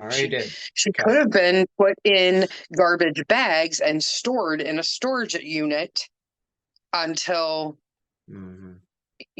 until she smelled, not to be disgusting, but, and there were, I didn't go search the storage units. I looked in my mother's storage unit and then I proceeded to empty that storage unit when I had to move her out of the apartment complex. But let's just say something happened to her on November 30th when she was doing her laundry, we have established, and I don't go there until December 3rd. Somebody could have put her in that, and depending on when the trash pickup is, she could have been put down that garbage chute while she was in her laundry room doing her laundry, and she was gone, physically gone by the time I went to her apartment, which would, I mean, so yeah, I've kind of maintained all my life. All right, so this wasn't something that came to you like years later, like 1995. This is something at the time. As soon as you walked into that laundry room, you start looking around, you think, well, something went on here. Something happened in the middle of her washing these clothes, and wow, there's a trash chute right there. Yes. Okay. Did I say that was what it was? Yeah. Probably. Did I insist it? No, I didn't insist it because I trusted the police. And I was young. I was very young. I was 18. I was 19 or something. Yeah, people usually trust the police too much in this stuff. I'm here and I feel like I did. Yeah, and the listeners who are listening to this maybe are reminded of a disappearance that is still unsolved, by the way, in L.A. Of a woman. Her name was Heidi Plank, Planck, where something went on with her. She was at her son's football game, then she went home, and then she went downtown LA. She's walking her dog around. Nobody has any idea why she's down there. And then days later, or the next day or something, her dog is found on the 28th floor of a local condo building. And there's all sorts of crazy stories that I don't personally believe. But one of them is of the thinking that she went up there with her dog, left her dog there, and that building also has a trash chute in it. Yeah. So this one, in fact, LAPD has actually gone out to a couple landfills trying to find her to try to prove whether that's true or not. They've not found her yet, but it's certainly something I'm still I'm open-minded about. So when I think about what you're talking here about Elaine, this is also a disappearance that comes to my mind. I think that happened back in 2022, although time is flying. Maybe it was 2021. So this isn't totally a crazy story because this has been uh, theorized on a recent disappearance, and of course we also know, um, like dormitories at schools, and there have Mhm. been stories about college students who've tried to do something like that, and of course died. Doing something stupid. I'm gonna slide down the trash chute. Well, it goes straight. It's not a slide. It goes straight down. That's just like jumping out a window. Right. So it's something to consider. The most important part, I guess, it's conceivable because the opening, in your opinion, your mother could have fit into that opening. And the opinion of the police department. Okay, very good. Yes. Okay. Describe the last, of course, we're doing this interview on May 26th of 2024. Describe the last 33 and a half to 34 years, Jody. It sounds like you've had some ups and downs, to the point where you said you've backed off because of this woman going in there and just nabbing around and everything. It sounds like you've been through some trials and tribulations of keeping your mother's name out there.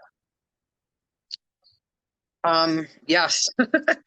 Well, this is probably where I'm gonna cry at you, which I'm sorry. Well, that's crying is Um, not unusual on these. No, you don't need to apologize. well, let me just say, first of all, the day that I reported my mom missing isn't etched in my brain forever. And never did I think that it was going to be this many years. Yeah. And I still wouldn't have answers. Right. It's been a roller coaster.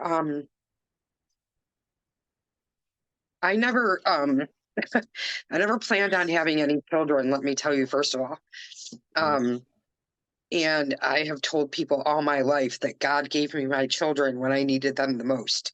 Wow. And I feel like had I not become a mom at a very young age, I don't think I would have been able to keep going,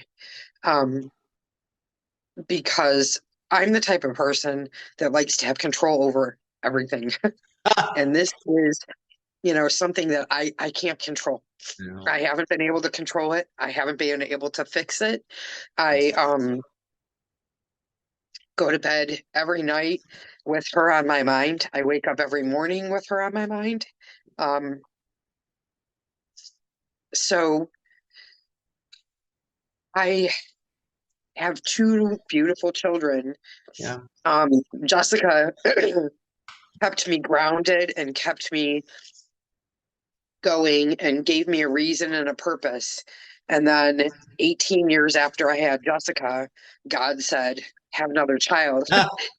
And I was furious. But he gave me another blessing in my life that has kept me going. And, yeah. That child turned 18 and graduated 2 days ago. And so I do feel a little bit like, where am I going to go from here? But because I've had my kids, I have not been able to give up, and I have not been able to succumb to the depression and the anxiety and the fear and of not knowing. I've had friends who I lost my father, and that was devastating to me because I loved him, but I also have never had the opportunity to say goodbye to my mom. And saying goodbye, is hard, but not knowing is so much harder. Yeah. Right. True. I'm not in your position, but a lot of guests have said that. The listeners know that's about the most common saying that you'll ever hear on the episodes that I do. The not knowing is the worst. Yeah. It is. I mean, it Yeah. it can be debilitating. Um, and I'm just grateful that, I haven't been debilitated from it. Mhm. And, a lot of people that have been close to me, it's not like I go out and say, hey, guess what? I have a missing mother. Right. Um, and so a lot of people have been shocked to find out that this has been something in my life that, I've had to deal with all these years. I'm not ignorant. I know that, my mom's probably not alive. For many years, I did think that. For many years, I thought I'm going to see her on the street one day, or I'm going to see a lady that looks like her, or, um, you just have these speculations in your head.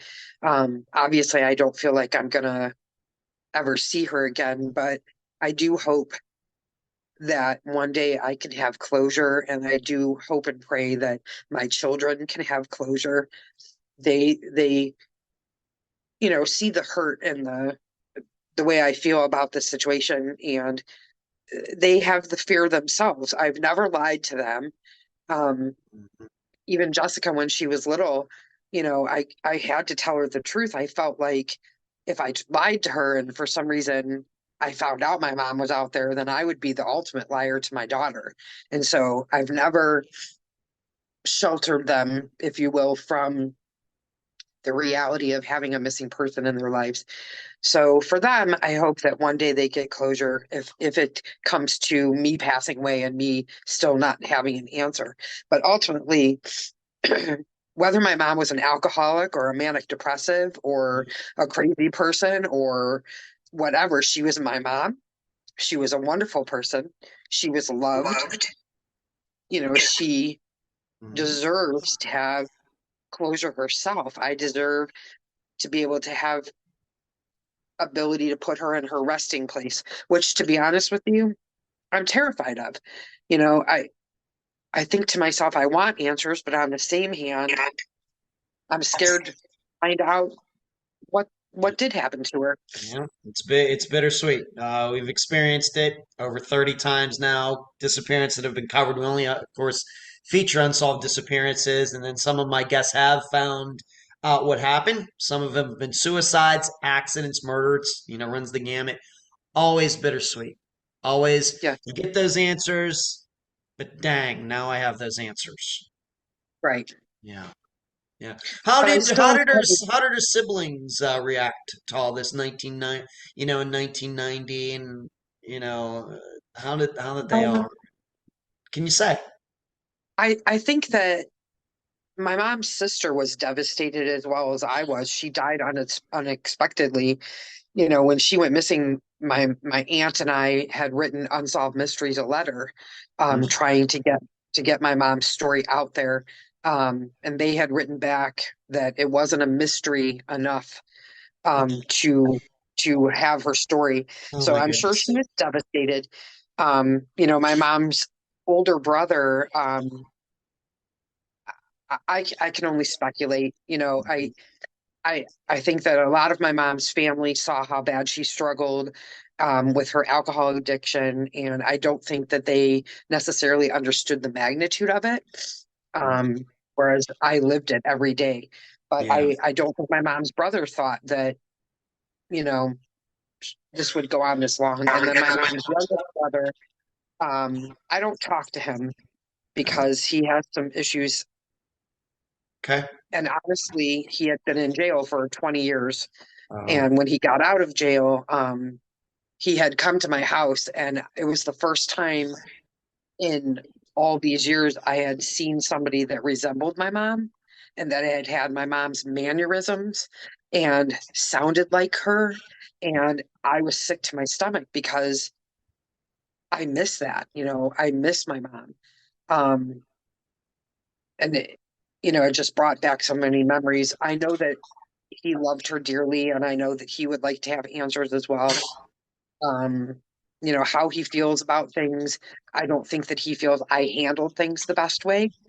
Um, but again, it was me, literally me here that yeah. handled this whole situation. Nobody in my family was here. My mom's Mom did, excuse me, she did put up a reward when my mom first went missing. I think it was $15,000. Nothing ever came of Wow. it. Got one lead.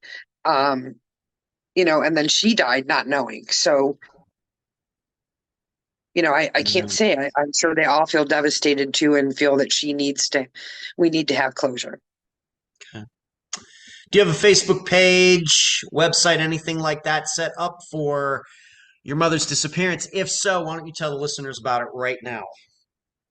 I do have a Facebook page. If you look up missing person Elaine Johnson on Facebook, you will find her page. On there has been all the highlights, the story, any kind of news articles, news blips about her as a missing person is on there. There's some details about the things that we've done. Actually, it's in more detail. Okay. I kind of forget things over the years, but Sure. if you go to her webpage, I encourage you to go there and share it. The only reason I did the Facebook page was to try to get it out there more. Yeah. Back when she went missing, there wasn't, social media. Nothing. There weren't podcasts. There weren't any No, of this. nothing. So, Nothing. if you go on there, even if you have a thought, I'm so willing to, listen to your thought. I'm sure that you will post your podcast on there as well. For sure.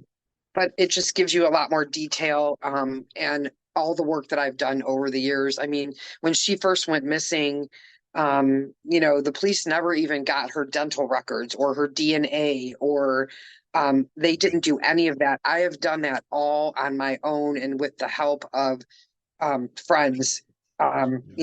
It bothered me because they never took her case seriously. And those are the things I've done over the 33 years that she's been missing. So, Yeah. and When it's did been hard too.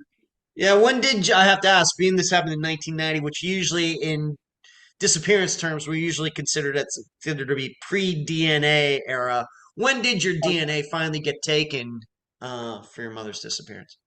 I don't have the exact year. I could look it up. It was probably Jordan. Do you remember? Gosh, let's see. Well, I Well, guess it was in the 2000s. Yeah, it had to be in the 2000s. Okay. You know when It's, it was? Remember the show The Forgotten that Christian Slater played on? I Do you don't. remember that I show? don't. Okay. It was a very short span, but at the end of that show, I found out about the NAMUS Oh. government site. And it was back then Okay. I went to NAMUS and I put her on NAMUS. She's on the Charley Project. She's on the NAMUS site. Yeah. And that's when I contacted the FBI. You can also go to the Facebook page and see an age progression photo of my mom because that had never been done. So I had that done through the FBI. So it was probably in the 2000s that the DNA finally got put into the database. Okay. I'll have to look that up. See, I don't remember that show, but NamUs was mentioned at the end of it. That's what. NamUs was mentioned at the end of it. It was a That's show interesting. called The Forgotten, I think. Okay, I'm gonna have to look that up. Yeah, Christian Slater was like the narrator of it, and I watched it and never knew that I could even do it. And so once I found that out, I went ahead and got the DNA done. My dad gave a DNA sample. I gave a DNA sample. I Excellent. think maybe my mom's, because what they do is they'll, pull out all the DNA to get to hers. Because at the time, I didn't even think it was possible. Again, the police didn't even look in her apartment. Do you think I have her DNA anywhere? Absolutely not. No. No. I mean, I just wish things were so different back then and they took cases serious back then. I even had a Well, not to conversation. bring it down, not much has changed since 1990. I mean, maybe for different reasons or whatever. But surely we are still talking about those. That's going to be what we call an evergreen topic for me Yes, that of police not taking things seriously when surely they should have. Surely right. should have. Yes. Any The other final thing is, words before we complete this interview? Just if there's ever anything I can do to help solve somebody else's case, I'm willing to do it. I'm praying, and I think about everybody that has a loved one out there, and I'm just grateful for people like you and your time and your effort. And, I wish I could thank you in a better way. I just appreciate it very much. You're very welcome. Yeah, that's plenty right there. You're very welcome. And I hope we can stay in contact. As many of the guests know, I keep in contact with them behind the scenes. Need somebody to talk to, somebody you can trust, somebody who has a lot of knowledge regarding disappearances, insights.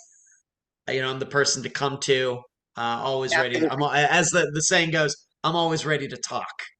So Well, I I appreciate hope that you'll very much. remember that. I hope you'll remember that. I And appreciate that.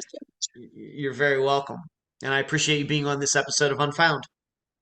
Thank you. You're welcome. And that was my May 26th, 2024 interview with Jody Malcolm, daughter of Elaine Johnson. I thank her for joining me and all of you on both audio and video for this episode. Because I wasn't sure everyone would be absolutely familiar with the concept of a trash chute, I did a little video where I show everyone the chute in my building here in Clearwater Beach. You can find it on Unfound's YouTube channel. I also do a bit of analysis of how the trash handling in a tall building works, having lived on the 8th floor for over 5 years. Now for my summation. The big question: could Elaine have gone into the trash chute? Is it conceivable? Is it possible? I would say yes to both answers. In fact, on the very day I'm writing this script, I did a Google search, and there was a story from the day before in which a woman got stuck in a trash chute in her building in Dayton, Ohio. How did that happen? The story didn't say. Looking back further, I found a story from February of 2024, so roughly 4 months ago, where a guy died in a trash chute in Dallas, Texas. Going back even further to just December of 2023, so 6 months ago, a woman died in a trash chute in a high-rise in the Chelsea part of New York City. So just here in the United States, 3 people getting stuck, 2 dying over the past a little over 6 months. Importantly, no one suspects foul play in any of these 3. But also importantly, and obviously, these 3 were found. Elaine was not if she went down the chute. What can we deduce from this? Well, this is a thing.